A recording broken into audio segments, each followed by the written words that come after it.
अगर ये चीज़ आपने नहीं करी ना तो आपकी सिलेक्शन में दिक्कत आ सकती है। वीडियो स्टार्ट करने से पहले कुछ बच्चे ऑफलाइन की डिमांड कर रहे हैं, तो जो भी दिल्ली से और चाहते हैं ऑफलाइन तो नीचे मुझे कांटेक्ट कर सकते हैं। ज़्यादा बच्चे नहीं, बस हमें 20 बच्चों का ग्रुप चाहिए जिससे हम उन पे ही कोर फोकस कर सके और उनके लिए अच्छी प्रिपरेशन बूस्ट कर सके।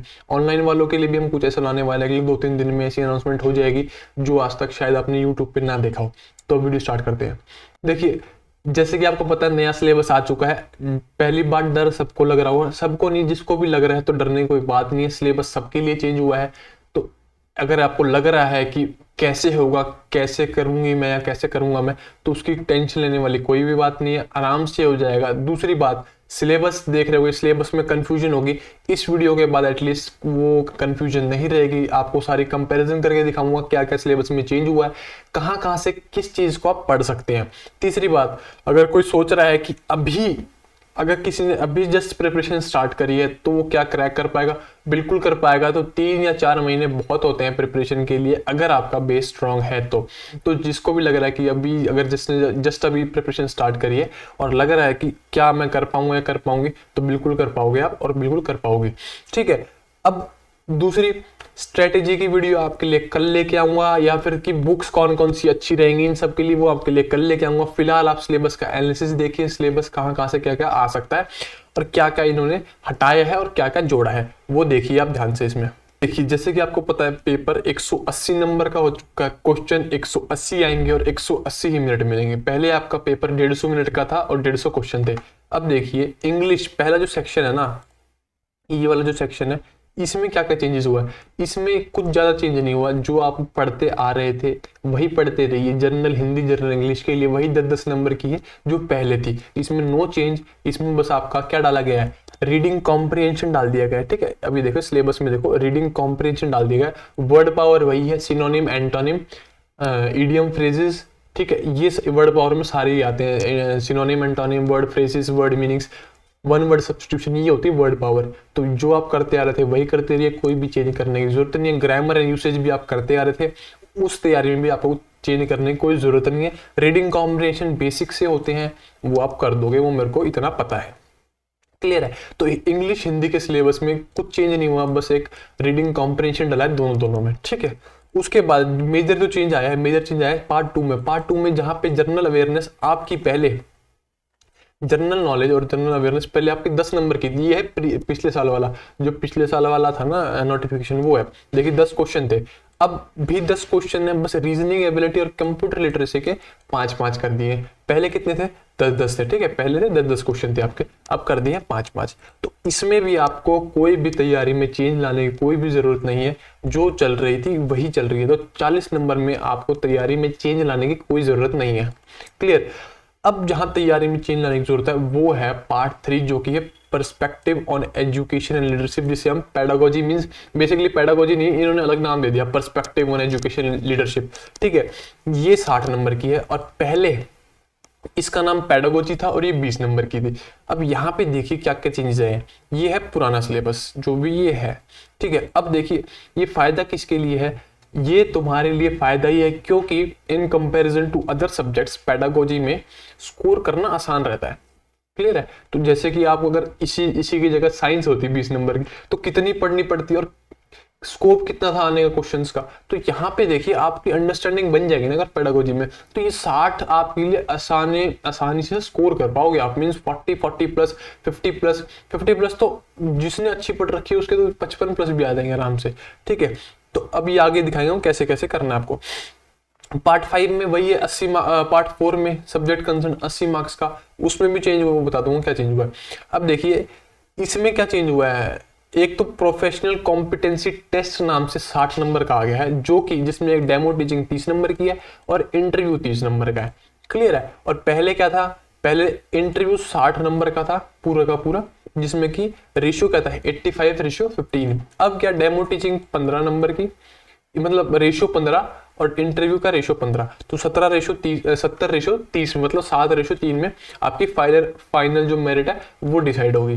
ठीक है, जिसमें आपको डेमो टीचिंग करा के देखेंगे और इंटरव्यू करा के देखेंगे। जिसको इंग्लिश आती है, फिर जिसको सिर्फ हिंदी आती है, तो वो डिपेंड करता है सेंटर टू सेंटर। अगर आपका साउथ में आए तो वहाँ पे शायद आपको इंग्लिश बोलनी पड़े, और आपका नॉर्थ में आए तो आप हिंदी में भी कर सकते हैं इंटरव्यू, कोई दिक्कत वाली बात है नहीं। क्लियर है। अब देखिए सिलेबस, ये तो मैंने आपको बता दिया पार्ट 1 का। पार्ट 2 का कोई एज सच सिलेबस है नहीं, जो मैंने बताया जिसकी अभी तक आप तैयारी करते आ रहे हो वही करते रहिए, उस तैयारी में चेंज करने की कोई भी ज़रूरत नहीं है आपको। क्लियर है। अब देखिए इसमें पार्ट 3 में जो कि पेडागोजी है, इसमें मैंने क्या देखा, मैक्स ऑफ द जितना भी लिखा हुआ है, ये domains of development, understanding adolescence, understanding teaching learning, behaviourism, role of teacher, role of learner, ये सारी चीज़ें, planning student activities, creating learning spaces, concepts, ये जितनी भी चीज़ें ना मैंने सारी पढ़ के देखी, ये ऑलमोस्ट सारी चीज़ें 502, 506, 507 में लिखी हुई है। क्लियर है। 502, 506, 507, ये सारा चीज तो आपको 502 में मिल जाएगा। ये सारा का सारा आईसीटी वगैरह है ना, classroom observation, feedback, year plan, unit plan, lesson plan, ये सारा आपको मिल जाएगा। Early childhood care, overt, hidden curriculum, ये सारा मिल जाएगा। अब देखिए जो ये है सारा, ये 506 एक इंक्लूसिव वाली किताब है, इंक्लूसिव एजुकेशन की, ये सारा उसमें मिल जाएगा आपको। और ये 507 वाली में लीडरशिप हो गया, पर्सपेक्टिव हो गया, स्कूल डेवलपमेंट प्लान हो गया, ये सारा आपको 507 में मिल जाएगा। ठीक है, ये सारा आपको 507 में मिल जाएगा। उसके बाद पर्सपेक्टिव इन एजुकेशन, अब देखिए role of school in achieving aims of education, ये जब आप 506, 507 पढ़ेंगे ना तो आपकी अंडरस्टैंडिंग बन जाएगी उस हिसाब की, तो ये पढ़ने की कोई जरूरत है नहीं। एनईपी, आपको एनईपी का जब पूरा 2020 का जो एक पीडीएफ आई थी उस टाइम पे जब एनईपी लॉन्च हुआ था, वो आपको मिल जाएगी, वहां से पढ़ लेना, मैं बता दूंगा कहाँ से क्या करना है। उसके बाद ये भी सारा जब आपकी अंडरस्टैंडिंग बन जाएगी ना, 506, 507 और 502 पढ़ोगे, उसमें कर लो, कोई दिक्कत वाली बात नहीं। अब एक ये चीज है बस, historically studying the national policies and education, ये चीज दी हुई है 501 में, ये चीज दी हुई है 501 में। 501 में मैं फिर आपको बता दूंगा कौन कौन सी कहाँ से पढ़नी है। क्लियर है। School curriculum, perspective, curricular area, school stages, pedagogy and assessment, ये सारा आपका, जैसे मैंने बताया कि जब आप करोगे इस प्रोसेस से जाओगे 502, 506, 507, ये आपका कंप्लीट हो जाएगा, तो इसमें भी आपको दिक्कत लेने वाली बात है नहीं। बाकी पेडागोजी का पूरा एक डिटेल एनालिसिस मैं आपकी कल वाली वीडियो में दिखा दूंगा। ठीक है। अब देखो सब्जेक्ट स्पेसिफिक आपका दिया हुआ है पेज नंबर 115 पे। ठीक है। अब देखो इसमें क्या लिखा हुआ है कि जो सिलेबस है, specific subject syllabus includes the concept of NCERT CBSE syllabus, text book 1 to 5 as indicated under respective subject headings. उसके बाद however the question will be testing the depth of understanding and application of this concept at the level of up to class 12। Means समान है, means जो concept है वो आपका आएगा 1 to 5, पर जो क्वेश्चन का लेवल होगा ना उसकी अंडरस्टैंडिंग जांचने के लिए आपसे 12 तक का सवाल पूछ सकता है। क्लियर है। उसके बाद देखिए इंग्लिश का पहले देखिए सिलेबस क्या था। इंग्लिश का आपका बहुत सिलेबस कम हो गया है, जैसे पहले articles, determinant, preposition, verbs, forms, पहले बहुत सारी चीजें थी। अब इसमें क्या है, ज्यादा चीजें नहीं है, जो लिखा हुआ है ना, is, am, are, have tenses, simple present tense, ठीक है, पास्ट टेंस, उसके बाद future, will and going be, these, that, those, determiners, empty subjects, ये सारा बेसिक इंग्लिश है, ये सारी बेसिक इंग्लिश है। ठीक है। तो फिलहाल जो पिछला सिलेबस था उसको भी ना करके पहले जो सारे टॉपिक हैं इसमें वो कंप्लीट कर लीजिए, जो कि आसान है, कोई भी इसमें हार्ड टॉपिक नहीं है। क्लियर है बात। तो इंग्लिश का सिलेबस बहुत कम हो चुका है, तो इसलिए खुश हो जाइए। उसके बाद हिंदी में देखिए, हिंदी का भी बहुत, हिंदी में पहले देखिए मैंने जैसे बताया कि पहले आपका वाक्य रचना भी थी, है ना, वाक्य रचना भी थी, वो हटा दी गई है, प्लस काफी सारा सिलेबस कम हो गया है। क्लियर है। जैसे सिंपल इसमें एक ही चीज यहाँ देखिएगा, एक चीज इसमें जरूर देखिएगा हिंदी में, वरना दिक्कत हो जाएगी। गणित के पाठ्यक्रम के अनुरूप हिंदी में संख्या है, जैसे हिंदी में जो लिखते हैं ना हमें गिनती, वो जरूर करिए। हिंदी में जो हम गिनती लिखते हैं 1 2 3, जो ऐसे टेढ़ी मेढ़ी करके लिखते हैं, वो जरूर याद कर लेना। ठीक है। बाकी सारे विशेषण का संज्ञा, सुसंगत प्रयोग, ठीक है, ये सारे के सारे सिंपल टॉपिक्स हैं, ये आराम से हो जाएंगे। तो ये होगी हिंदी की बात क्लियर। अब देखो मैथमेटिक्स में भी सिलेबस बहुत ज्यादा कम, देखो साइंस तो हटाई गई है। अब मैथ्स में देखो पहले सिलेबस था इतना सारा, क्लियर, अब है इतना सा, पहले था इतना सारा, अब है इतना सा। अब देखो, shapes and spatial understanding of solids around us, ठीक है। Developing a sense of numbers, counting and operations of a number, addition and subtraction, division, mental arithmetic. इसमें मेन है मेंटल अर्थमेटिक। ये मत समझिएगा मेंटल अर्थमेटिक में क्या आएगा, मेंटल अर्थमेटिक में हर वो चैप्टर आएगा जिसमें आपको कैलकुलेशन करनी पड़ती है। मीन्स टाइम, स्पीड, डिस्टेंस, जैसे जो आपको पता है अर्थमेटिक क्या होती है, टाइम एंड वर्क है ना, बोट एंड स्ट्रीम, ये सारी चीजें, परसेंटेज, प्रॉफिट लॉस, ये सारी अर्थमेटिक में आती है। उसके बाद फ्रैक्शनल नंबर्स, ठीक है। मेन बात ये है, ये जो मैंने मार्क करी है, money, measurement, length, weight, capacity, time, data handling, patterns, जो कन्वर्जन है वो जरूर याद रखें। मींस जैसे डेकामीटर होता है, डेसीमीटर होता है, ये सारी चीजें इसमें आएंगी। लेंथ का हो गया, वेट का हो गया, किलोग्राम, ग्राम, ठीक है, ये सारी चीजें वेट में आ जाएंगी। कैपेसिटी में आपको पता ही है, टाइम एंड डाटा, सेकंड में कन्वर्जन, मिनट में कन्वर्जन और आवर्स में कन्वर्जन, ये सारी चीजें जरूर याद रखें। और क्योंकि इसमें पैटर्न्स लिखा हुआ है तो शायद इसमें थोड़ी सी रीजनिंग भी डाल दे। क्लियर है? पहले आपको mental arithmetic means arithmetic complete करनी है। फ्रैक्शनल नंबर्स ये सारे इजी हैं, इसमें टॉपिक में कोई भी दिक्कत लेने वाली बात है नहीं।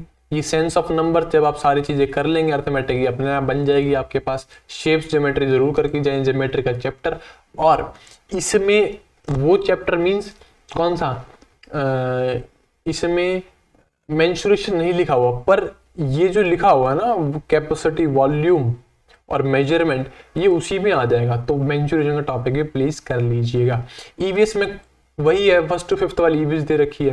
क्लियर है? तो जिसको अगर लग रहा है उसने साइंस कर ली है इस बार की, और तो आगे क्या करे, साइंस कर ली बहुत अच्छा फायदा है, ईवीएस कर ली 6 to 8 वाली बहुत अच्छा फायदा है, फर्स्ट टू फिफ्थ वाली एक बार ईवीएस भी पढ़ लेना, ईवीएस में कोई भी दिक्कत आने वाली नहीं है। ठीक है, तो ये देखो मैंने आपको पिछले वाला सिलेबस कंपेयर करके दिखा दिया, पिछले में क्या क्या सिलेबस, देखो पिछले में ईवीएस में क्या क्या सिलेबस दिया होता और अब वाले में क्या दिया हुआ है। तो ये बात जरूर क्लियर करके चलना कि आपको क्या पढ़ना है, क्योंकि जब तक आपको पता ही लगेगा ना क्या पढ़ना है तो कैसे पढ़ पाओगे। क्लियर है? तो फर्स्ट आपका टारगेट वही होना चाहिए कि मुझे क्या पढ़ना है, तभी ढंग से पढ़ पाओगे, वरना नहीं पढ़ पाओगे।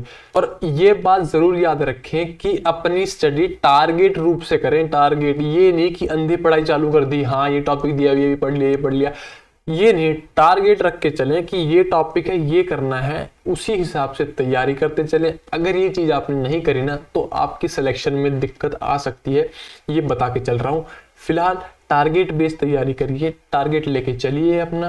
और ये आपको पता होना चाहिए, ये गोल्डन चांस है, इसके बाद वैकेंसीज का टाइम कुछ नहीं पता कब आएंगी। This is your only last and the first chance. इसी में ही आपको सब कुछ करना है, अपनी पढ़ाई उसी हिसाब से पेस बना के चलिए। बाकी हम स्पेशली कुछ गाइडेंस के लिए प्लान कर रहे हैं, वो आपको अगले 2-3 दिन में पता लग जाएगा। बाकी जिसको भी ऑफलाइन में कुछ, अगर ऑफलाइन में इंटरेस्टेड है अगर कोई, तो वो नीचे कांटेक्ट कर सकता है। अगर ग्रुप बनता है 20 बच्चों को, ज़्यादा नहीं चाहिए, 20 से ज़्यादा हम लेंगे भी नहीं, हमें ओनली 20 बच्चे चाहिए। अगर बनता है तो हम वी विल ट्राई। एक तो स्ट्रेटेजी की, एक टाइम ब्रेकअप की और स्कोर मैनेजमेंट की, ये सारी वीडियो मैं आपके लिए ला दूंगा कल। बाकी